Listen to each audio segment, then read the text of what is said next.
Bonjour, bienvenue à cette brève formation sur l'utilisation du service web de Interal Request. Donc d'abord, pour vous y connecter, vous devez vous rendre à l'adresse suivante. Je vous conseille de la mettre dans vos favoris puisque vous aurez probablement l'utiliser régulièrement pour tout type de requête. Au moment de la connexion, vous arrivez à cette page-ci, puis vous devez entrer votre nom d'utilisateur et votre mot de passe. Votre nom d'utilisateur, ce sera en fait les 6 premiers caractères de votre nom de famille, jusqu'à 6 caractères, puis les 2 premiers caractères de votre prénom. Dans le cas de Émile Mercier, ce serait Mercier, E-M. Donc, je vais me connecter.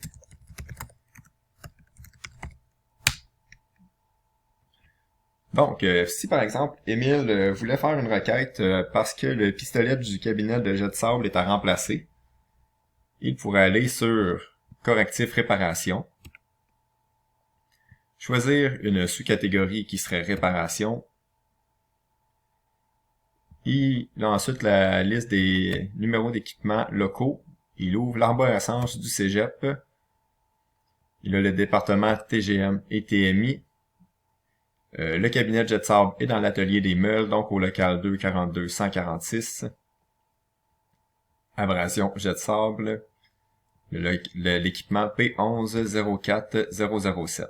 Il le sélectionne. OK. Donc, l'équipement apparaît ici. En appuyant sur le numéro d'équipement, désirez-vous continuer et créer une nouvelle requête quand même? Oui. Donc, on arrive ici sur la saisie d'informations de la requête.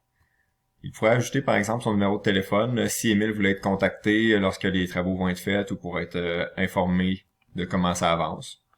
Ensuite, les autres champs sont déjà remplis, sauf les détails de la requête. Émile pourrait écrire par exemple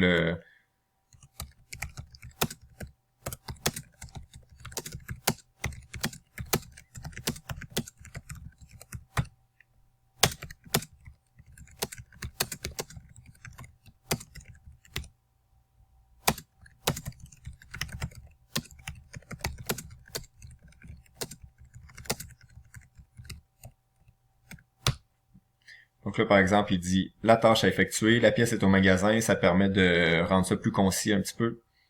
Puis qui veut être informé à la fin des travaux. Ça peut être par exemple parce que il y aura une tâche à effectuer sur l'équipement une fois que ce sera fait.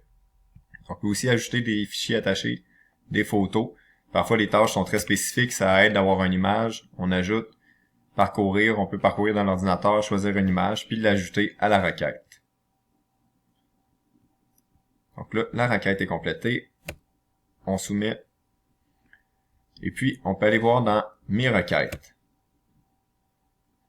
Donc ici, on voit abrasion, jet de sable. Elle a été créée, puis elle attend d'être reçue pour être ensuite distribuée. Donc, on a la confirmation comme quoi la requête a bien été reçue. Vous pouvez ensuite vous déconnecter.